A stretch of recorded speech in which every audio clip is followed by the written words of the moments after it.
Hello, I'm Father Aaron, and I want to talk to you today about the very serious risk of spiritual damage from the seemingly harmless game, Dungeons and Dragons.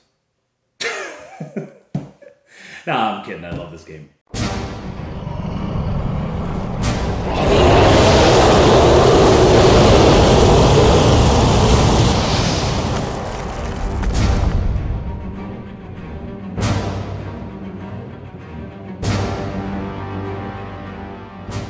Hello, and welcome to The Dungeon Minister. I know, it's kind of silly, but my kids like it.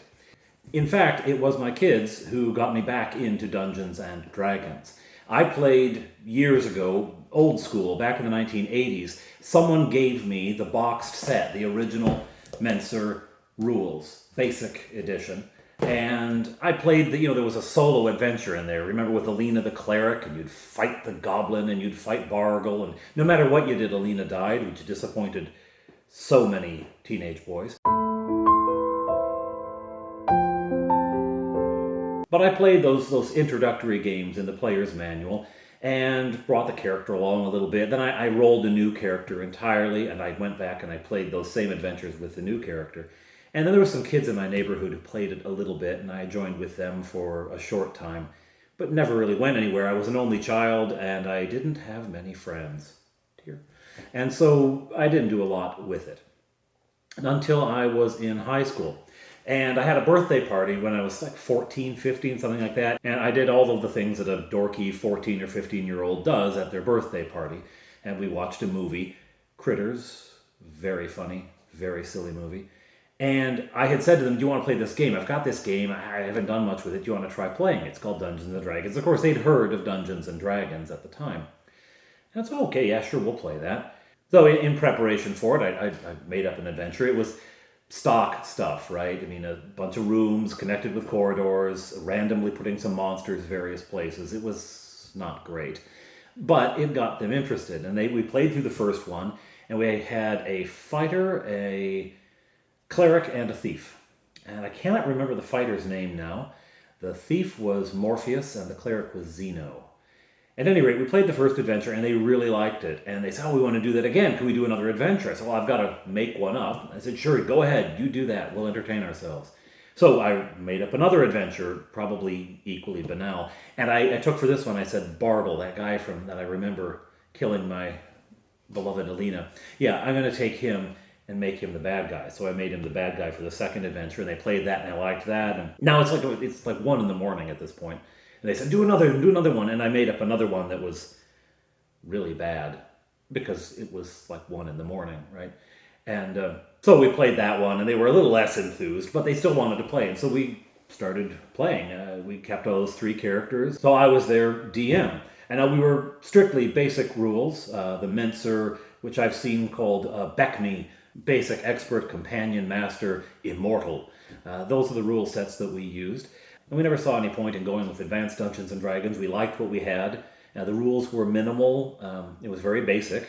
And so you had a lot of flexibility. You could do kind of anything because there wasn't a rule for everything. It eventually petered out somewhere in the companion book. We just lost interest, and friends drift apart, and we all went to university eventually, so it was over. But I kept the books. I had the whole pile of them, some modules and other kind of stuff, and all the dungeons that I'd made up and all that kind of stuff. And I know I moved it around several times to several different apartments that I lived in subsequently.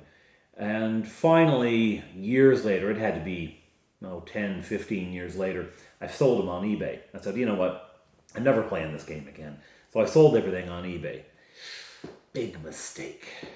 The only thing I saved were my dice, my personal set of dice. No, I'd gotten dice for everybody. I had a whole big bag of them, but I had my own.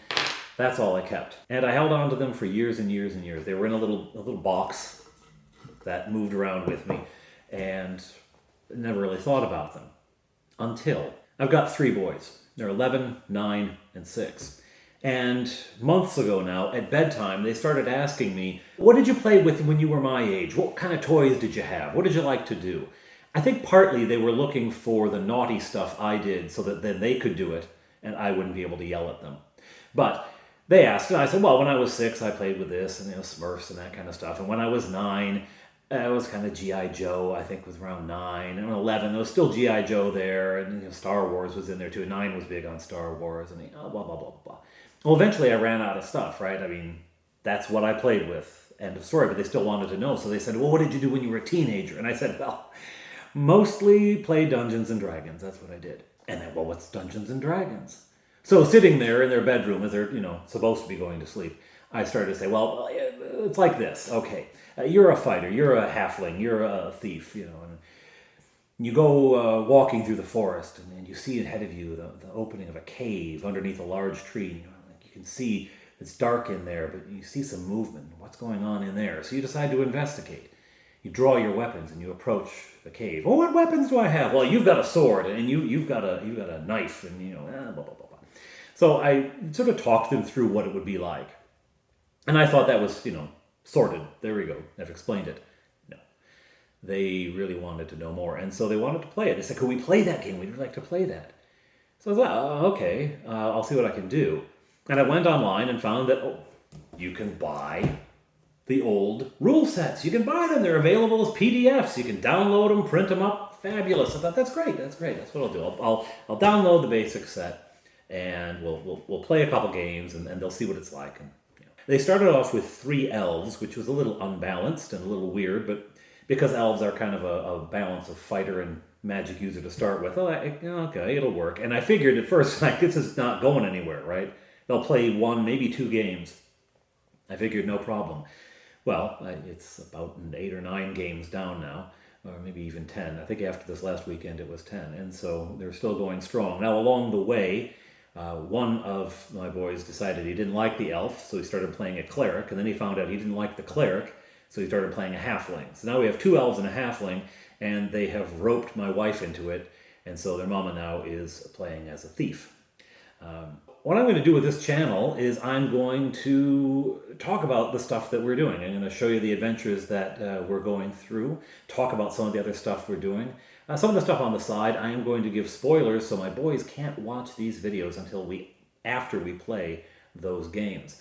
I'm just going to detail what the campaign is like and talk about my own memories of Dungeons & Dragons and what I like about this game. First and foremost, the thing that I've discovered this time around, which I really didn't get the last time, is the storytelling component. I mean, I got it. I kind of knew that it was a storytelling thing, but man, my games were so bad. I mean, really, they were bad. If you look at it now, they were not good.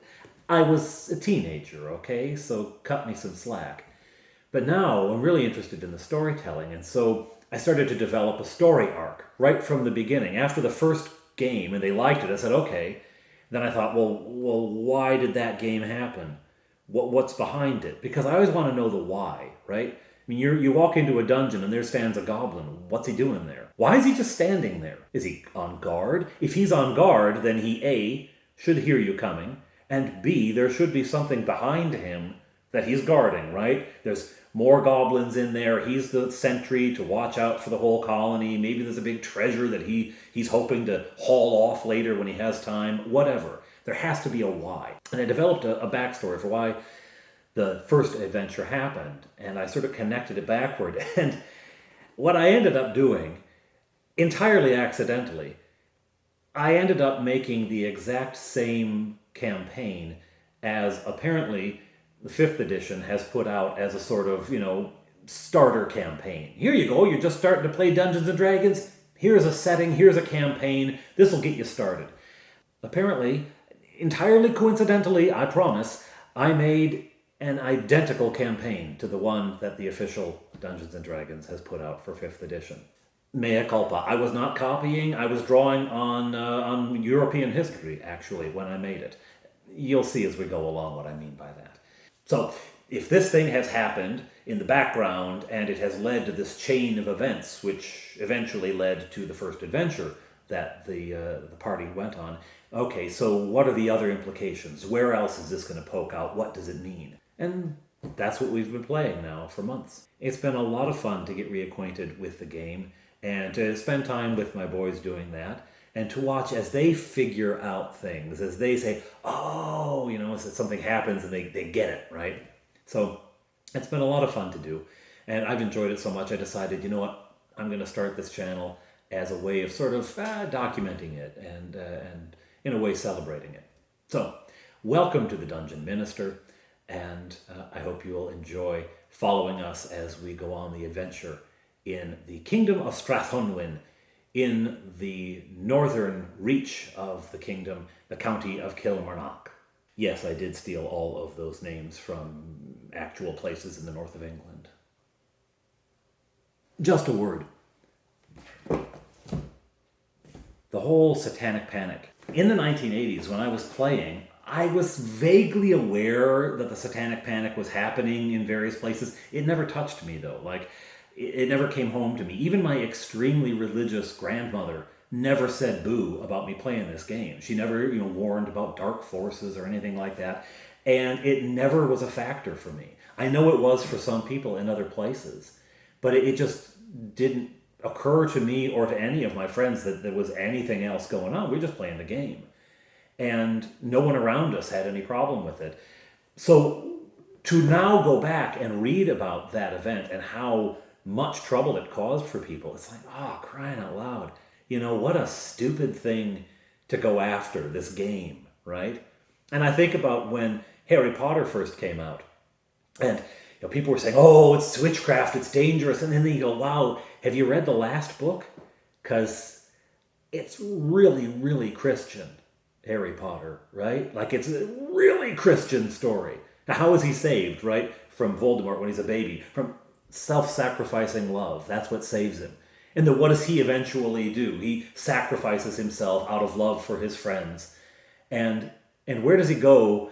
I'm sorry if I'm spoiling the book, but I mean, come on, the 7th book was published years ago, right? If you haven't read it by now, you're not going to read it. Where does he go when he's killed? When he offers himself to be killed, where does he go? He goes to King's Cross Station. Did you hear that? King's Cross Station. That's not an accident, right? So the whole idea of saying, oh, it's a satanic thing, it's ridiculous. It's utterly absurd. It's beyond laughable. And, having now become a priest and, my vocation is in the church and most of my life is the church, to think that my predecessors wasted time on that. And just stupid. But anyway, we won't do any of that here.